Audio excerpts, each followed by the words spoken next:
So as you can see, we have the Redmi Note 9 Pro in front of us. Now this box looks pretty much the same as what we've seen in the past from the company, and there's quite a lot to take in if you look really closely. So let's look at the front of the phone first. Obviously we can see there's a pretty large screen with relatively narrow borders and the hole punch front camera right up top over there. At the back we can see that there are 4 cameras in this squarish module in the center. And if you look very closely, you'll see what appears to be a power button on the side with an embedded fingerprint sensor. Now you can tell because it's just slightly depressed and wide over there. We can see also that this particular unit is the 6GB RAM and 128GB storage variant. And Xiaomi is very proud of the Qualcomm Snapdragon 720G processor.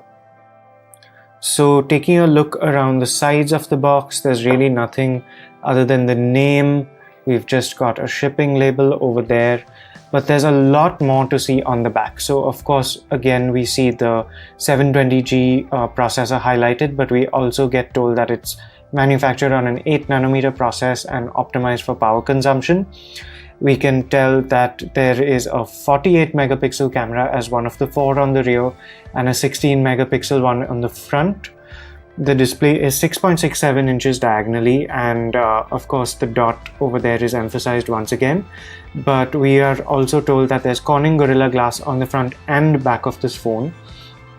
And the next highlight is the 5020 mAh battery with an 18-watt fast charger in the box. There's even more fine print over here, so we see that yes, there is a 48 megapixel primary camera, the rest are 8, 5 and 2 megapixels, and those are an ultra wide angle, macro and depth camera respectively. We have a splash proof nano coating but no official IP rating. Dual VoLTE with Wi-Fi support, Navic, which is India's satellite navigation system, which is the equivalent of the global GPS system, Type-C USB connector, and there is confirmation that we have a side-mounted fingerprint sensor. And we also see that this is the Aurora Blue version, and of course we have a bright red Made in India logo right here. So there isn't much left to do. Let's just open this box and take a look at the device itself. There we have it. There's a little paper folder at the top with the SIM eject pin as expected. Very minimal paperwork. And a completely clear, transparent rear case. Now here we have the phone itself. And there we have it. The blue, which is a lot brighter than the image on the cover of the box would have led us to believe. We can see the protruding quad camera array over there with another patch that extends downwards with the flash embedded in the center right over there. Let's take these stickers off. There we can see the very glossy back of the Aurora Blue version of the Redmi Note 9 Pro. Not only is it very glossy, but it does catch the light as we turn it around, and you can see these patterns reflecting. So there's another protective plastic sheet on the front, and what we can do is turn the phone on while we look at the rest of the box contents.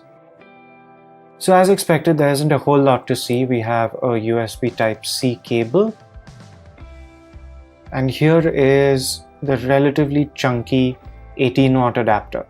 So there you have it. That's everything you get in the box with the Redmi Note 9 Pro. So here's the phone, and obviously it runs MIUI 11. Let's quickly go through the setup process. So while we're waiting for the phone to set up, here's a little detail that we've just noticed. It seems that the chin of the Redmi Note 9 Pro is quite a bit thicker on the device itself than it looks like on the lid of the box. We can also see that the cutout for the camera is quite a bit larger than this picture would have us believe. So now the phone is set up and we can take a closer look at it. Let's look at the hardware first. Here we have on the side the power button with the integrated fingerprint sensor and the volume buttons right above it. Now these won't be very easy to reach, but that's something that people will have to live with. On the top we have a secondary microphone and the usual infrared emitter which you can use to control various appliances. At the bottom, we have a USB Type-C port, a speaker grill, and thankfully a 3.5mm audio socket. You can see the metal frame of the phone matches the color of the rear. Let's now take a look at the SIM slot. There, as we can clearly see, there are two individual cutouts for nano SIMs as well as a micro SD card slot. On the rear, of course, we have the 4 cameras in a slightly raised bump, and we can already see quite a lot of fingerprints on the back of this phone.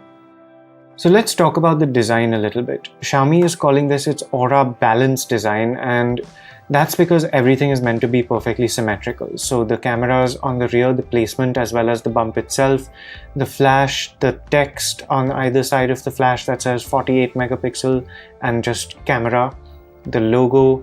So according to Xiaomi, everything about the weight of this phone is perfectly balanced. So if you hold it in your hand, you shouldn't have any issues.